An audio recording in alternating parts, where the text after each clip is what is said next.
মানুষের জীবনের তিনটি স্তর: জন্ম, মৃত্যু এবং পুনরুত্থান। প্রত্যেক ব্যক্তিকেই অনিবার্যভাবে এই তিনটি পর্যায় অতিক্রম করতে হবে, কারণ মানুষের মূল এবং সবার আদিপিতা হজরত আদম আলাইহিসসালামও সৃষ্টি হয়েছিলেন। তিনি মৃত্যুবরণ করেছেন এবং আবারও একদিন তাকে পুনরুত্থিত করা হবে। এ বিষয়ে মহান আল্লাহ তাআলা বলেন, মিনহা খলাকনাকুম ওয়া ফিহা নুঈদুকুম ওয়া মিনহা নুখরিজুকুম তারাতান উখরা। মাটি থেকেই আমি তোমাদের সৃষ্টি করেছি, আর আমি মাটিতেই তোমাদের ফিরিয়ে নেব এবং মাটি থেকেই তোমাদের পুনরায় বের করে আনা হবে। কিন্তু আমাদের সমাজে এমন বহু লোক আছে যারা এই বিষয়টিকে মেনে নিতে চান না। তারা প্রশ্ন করেন, মানুষের মৃত্যুর পর তো তার শরীর পচে যায়, হাড়গোড় নষ্ট হয়ে যায়, কারো দেহাবশেষ আবার ছাই হয়ে সমুদ্রে কিংবা বাতাসে মিশে যায়। এদেরকে আল্লাহ কিভাবে পুনরুত্থিত করবেন? তাদের এই প্রশ্নের জবাবে মহান আল্লাহ বলেন, আয়াহসাবুল ইনসানু আল্লান নাজমা ইযামাহ বালা কাদিরিন আলা আন নুসাউইয়া বানানাহ। মানুষ কি মনে করে যে আমি তার হাড়গুলো একত্র করতে পারবো না? হ্যাঁ, অবশ্যই আমি তা পারব, বরং আমি তার আঙুলের অগ্রভাগ পর্যন্ত আবারও যথাযথভাবে ঠিক করতে সক্ষম। এখানে আল্লাহ একসাথে দুটো বিষয় বুঝিয়ে দিয়েছেন। বলেছেন, পুরো শরীর তো তিনি একত্রিত করবেনই, এমনকি আঙুলের ছাপ পর্যন্ত তিনি ঠিক রাখবেন, অর্থাৎ আগে যেমন ছিল পরের বারও তেমনি থাকবে। কোরআনের বহু আয়াতে মানুষের পুনরুত্থিত হওয়া তথা মৃত্যু পরবর্তী জীবন সম্পর্কে বলা হয়েছে। এরপরও তথাকথিত প্রগতিশীল, বিজ্ঞানমনস্ক ও যুক্তিবাদী কিছু লোকের বিশ্বাস, জ্ঞানসম্পন্ন সুস্থ বিবেকবান কোনো লোক পরকাল তথা মৃত্যু পরবর্তী জীবনের উপর আস্থা রাখতে পারে না। তাদের ধারণা, যারা পরকালে আস্থাশীল তাদের যে আস্থা তা একটি অন্ধ বিশ্বাসের উপর প্রতিষ্ঠিত।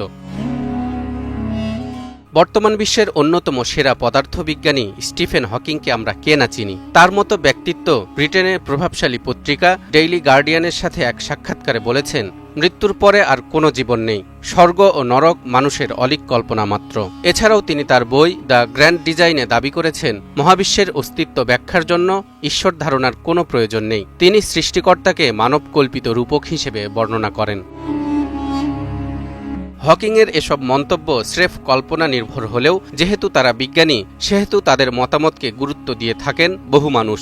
বিশেষ করে দুর্বল বিশ্বাসী, কপট বিশ্বাসী ও অবিশ্বাসী লোকেরা এসব মন্তব্যকে তাদের পক্ষে বড় দলিল হিসেবে উপস্থাপন করে থাকেন এবং তার কথার সাথে সুর মিলিয়ে অনেক বস্তুবাদীরাই মনে করেন কোনো লোক মৃত্যুবরণের পর তাকে আবার পুনরুজ্জীবিত করা অলৌকিকতা ছাড়া আর কিছুই নয়। অলৌকিক মানে অস্বাভাবিক বা অবাস্তব বিষয়, যা যুক্তির বিচারে বা পৃথিবীর নিয়মে ঘটা সম্ভব নয়।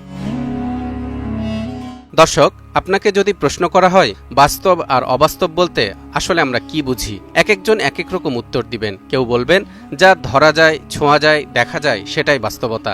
আবার কেউ বলবেন যা কিছুই বৈজ্ঞানিকভাবে ব্যাখ্যা করা সম্ভব সেটাই বাস্তবতা, আর যা কিছু বৈজ্ঞানিকভাবে ব্যাখ্যা করা সম্ভব নয় সেটা অবাস্তব। তাহলে বাস্তবতার মানদণ্ড হচ্ছে মানুষের বৈজ্ঞানিক জ্ঞান।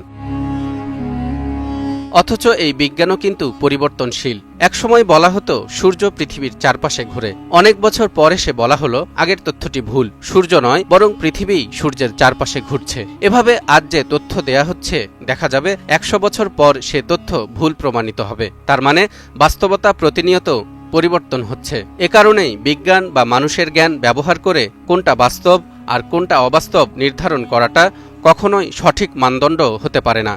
মানুষের জ্ঞানের বাইরে অনেক কিছুই থেকে যাবে যেটা মানুষের কাছে অবাস্তব মনে হবে, কিন্তু সেটা বাস্তবতা হতেই পারে।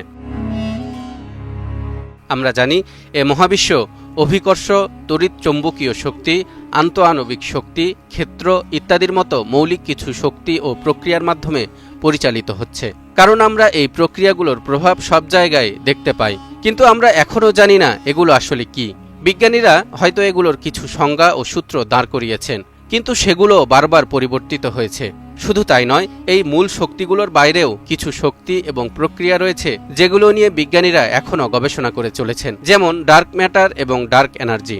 এমনকি কোয়ান্টাম ফিজিক্স নামে পদার্থবিজ্ঞানের এক শাখায় মাল্টিভার্স আর স্ট্রিং থিওরির মতো নানা জটিল তত্ত্ব পৃথিবীকে জানান দিলেও বিজ্ঞানীরা এর সঠিক তথ্য কিন্তু আজও জানাতে পারেননি। তাই বলে কি এদের অস্তিত্ব নেই? আছে দর্শক, অস্তিত্ব আছে, আছে বাস্তবতাও।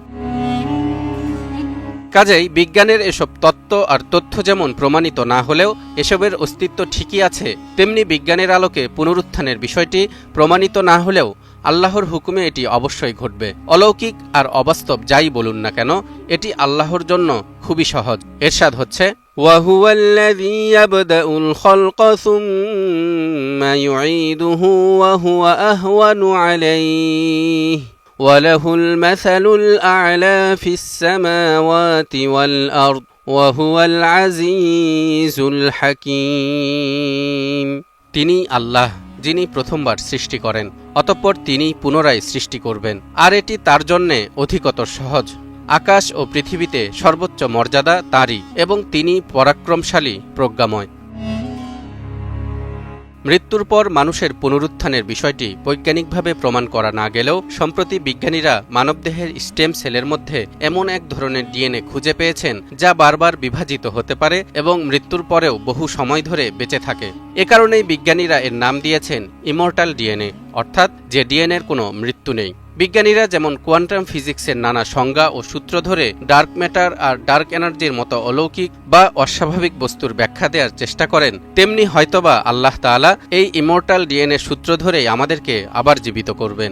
যেই ইমর্টাল ডিএনএর একসময় অস্তিত্বই ছিল না, সৃষ্টির সাথে সাথে সে অস্তিত্বে এসেছে, আবার হতে পারে এর সূত্র ধরেই সে পুনরুত্থিত হবে। মহান আল্লাহ বলেন, ওয়ায়াকুলুল ইনসানু আইযা মা لسوف أخرج حيا أولا يذكر الإنسان أنا خلقناه من قبل ولم يك شيئا।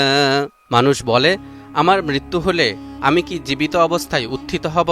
মানুষ কি স্মরণ করে না যে আমি তাকে আগে সৃষ্টি করেছি যখন সে কিছুই ছিল না?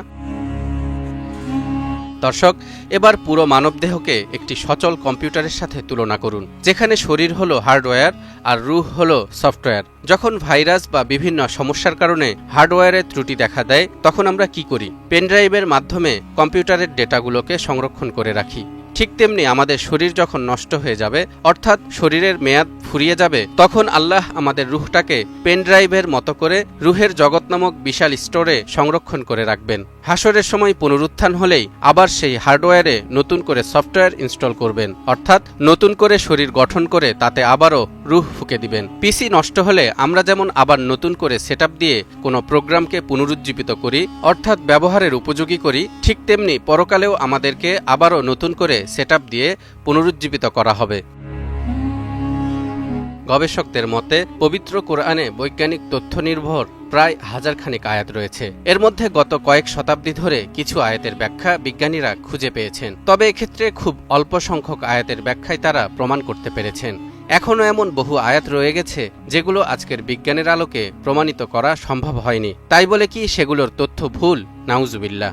না দর্শক, সেগুলোও চূড়ান্ত সত্য ও আল্লাহর বাণী, এবং এটাই ইমানের দাবি। এর মধ্যে আল্লাহ চাইলে কোনোটার বৈজ্ঞানিক প্রমাণ দিতেও পারেন, আবার নাও দিতে পারেন। তালহা ইবনে রেজা, নিউজ 24।